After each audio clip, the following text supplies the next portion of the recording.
अस्सलाम वालेकुम।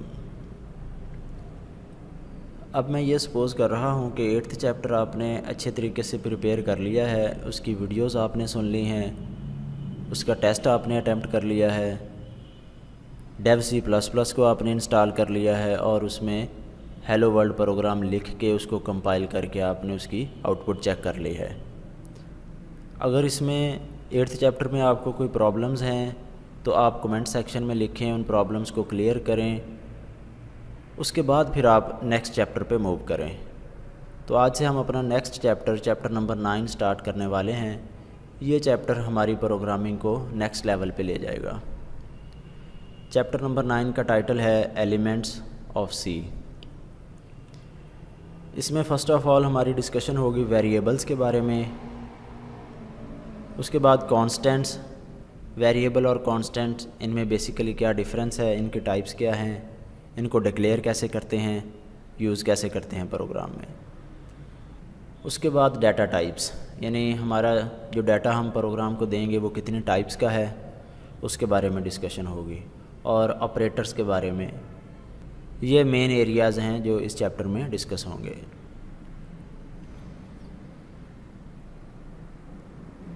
वेरिएबल्स के बारे में बात करने से पहले हम बात करते हैं डाटा की। असल में जब हम कोई प्रोग्राम लिखते हैं तो हम उस प्रोग्राम को कोई डाटा पहले देते हैं। वो प्रोग्राम क्या करता है, उस डाटा के ऊपर कोई कंप्यूटेशन परफॉर्म करता है, कैलकुलेशन परफॉर्म करता है, और कैलकुलेशन परफॉर्म करने के बाद हमें रिज़ल्ट्स देता है। लेट्स सपोज़ आप एक प्रोग्राम लिखते हैं जो आपसे एक सर्कल का रेडियस इनपुट लेता है और आपको उस सर्कल का एरिया कैलकुलेट करके देता है। तो आप कुछ वैल्यूज़ आप उसको देंगे, उसके बाद वो उन वैल्यूज़ के ऊपर कुछ कैलकुलेशंस करेगा और कैलकुलेशन करने के बाद वो रिज़ल्ट्स आपको शो कर देगा। ये एक बेसिक सा पर्पस है एक प्रोग्राम लिखने का। तो इसलिए डाटा की जो टाइप्स हैं वो शुरू में हम डिस्कस कर लेते हैं। जो भी हम प्रोग्राम को डाटा देते हैं बेसिकली उसकी दो टाइप्स हैं, एक न्यूमेरिक डाटा या टेक्स्ट डाटा। हम प्रोग्राम को, जैसे हमने रेडियस की बात की, तो जो रेडियस है ये नंबर्स में होगा। दूसरी टाइप जो डाटा की है वो टेक्स्ट है। टेक्स्ट जो है ये अल्फ़ा न्यूमेरिक डाटा होता है, यानी इसमें अल्फ़ाबेट्स भी हो सकते हैं और इसमें नंबर्स भी आ सकते हैं। जो सिर्फ नंबर्स के ऊपर डाटा मुश्तमिल होता है उसको न्यूमेरिक डाटा कहते हैं, और जो अल्फ़ा न्यूमेरिक होता है यानी जिसमें अल्फ़ाबेट से ABC, स्पेशल सिंबल्स और नंबर्स भी आ सकते हैं, वो टेक्स्ट डाटा होता है। फर्दर इनकी दो टाइप्स हैं। न्यूमेरिक डाटा की दो टाइप्स हैं, यानी जो न्यूमेरिक डाटा है वो इंटीग्रल डाटा हो सकता है या floating point number. Integral data से मुराद है कि वो होल नंबर्स होंगे, जैसे 1 2 3 होल नंबर्स होंगे, वो इशारिये में नहीं होंगे, पॉइंट में नहीं होंगे। और जो फ्लोटिंग पॉइंट नंबर है ये इशारिये वाला डाटा, फ्लोटिंग पॉइंट मीन इशारिया। अगर हम सिंपल लिखते हैं 1 तो ये एक इंटीजर है, अगर मैं कहता हूँ 1.0 तो ये फ्लोटिंग पॉइंट नंबर बन जाएगा। इसी तरह कोई किसी भी नंबर की एग्जांपल ले ले, 3.14 जो पाई की वैल्यू है, ये भी एक फ्लोटिंग पॉइंट नंबर है। तो जब हम प्रोग्राम लिखते हैं तो हमें सबसे पहले ये देखना है कि हमने अपने प्रोग्राम को जो डाटा इनपुट देना है वो न्यूमेरिक है या टेक्स्ट है, और अगर वो न्यूमेरिक है तो वो इंटीग्रल डाटा होगा या फ्लोटिंग पॉइंट में होगा। इसी तरह जो वो टेक्स्ट डाटा है उसकी दो टाइप्स हैं, एक स्ट्रिंग और एक करैक्टर। जो स्ट्रिंग होती है ये डबल कोट्स के अंदर एनक्लोज होते हैं करैक्टर्स। स्ट्रिंग की डेफिनेशन क्या है, a sequence of characters enclosed in double quotation. अगर आपने डबल कोटेशन में लिख दिए हैं तो वो स्ट्रिंग है, और अगर सिंगल कोट में कोई डिजिट या कोई अल्फ़ाबेट लिखा है तो वो एक करैक्टर कहलाएगा। वेरिएबल्स एंड कॉन्स्टेंट्स, ये आज की वीडियो का मेन टॉपिक है। वेरिएबल क्या होता है? वेरिएबल एक ऐसी मेमोरी लोकेशन है जिसका हमने कोई नाम रख दिया है और हम इसमें प्रोग्राम को जो हमने डाटा इनपुट देना है वो स्टोर कर सकते हैं, या हमारे प्रोग्राम ने जो रिज़ल्ट्स प्रोड्यूस किए हैं वो वेरिएबल में स्टोर किए जा सकते हैं।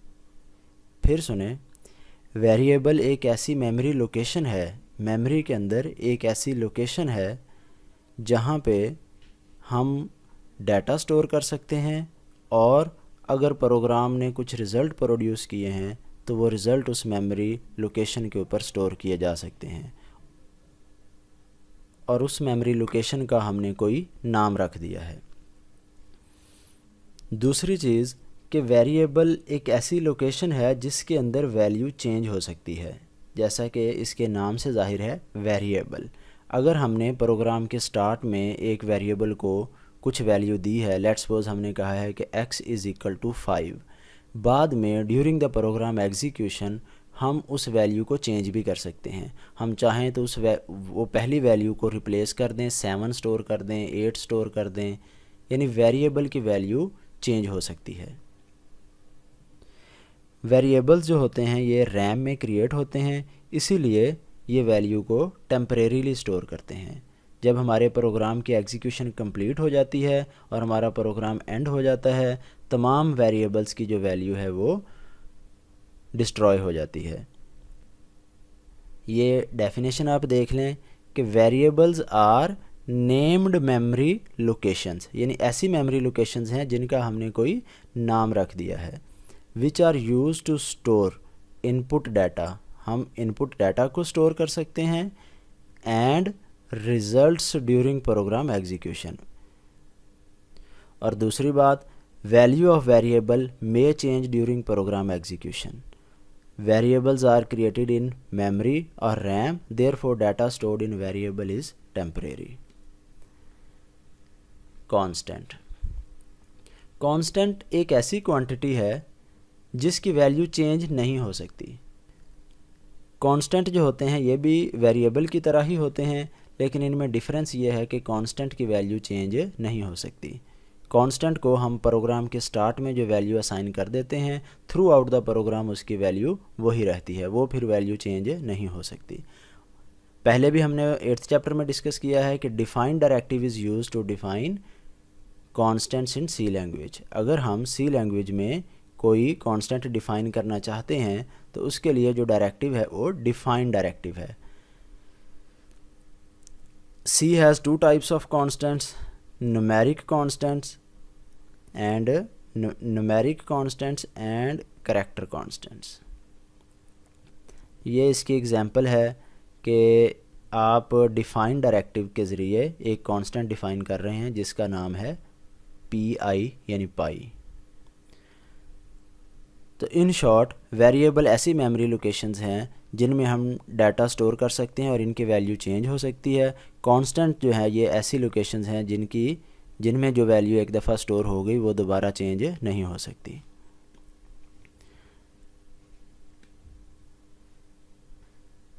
वेरिएबल इन मेमोरी, ये मेमोरी लेआउट ज़रा देखें।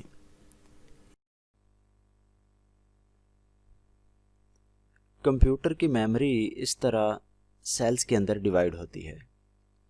हर सेल का साइज़ फिक्स होता है और हर सेल का एक यूनिक एड्रेस होता है। ये साइड पे आपको एड्रेस नज़र आ रहे हैं 900, 1, 2, 3, इस तरह हर सेल का एक यूनिक एड्रेस है और हर सेल का एक फिक्स साइज़ है।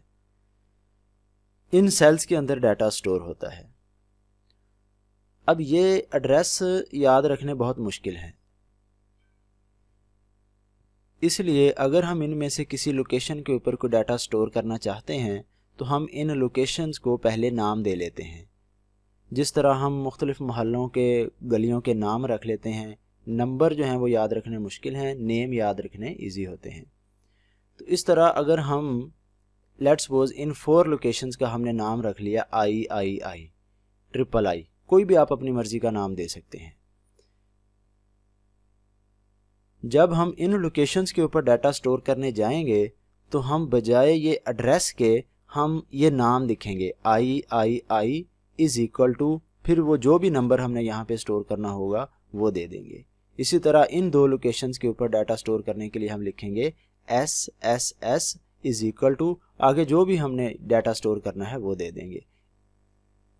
ये मेमोरी के अंदर वेरिएबल का कंसेप्ट है कि हैं ये मेमोरी लोकेशंस ही, लेकिन हमने इन मेमोरी लोकेशंस को कोई ख़ास नाम दे दिया है। अब हम जब भी इन मेमोरी लोकेशंस के ऊपर डाटा स्टोर करने जाएंगे तो हम इनके एड्रेस की बजाय ये नाम इस्तेमाल करेंगे।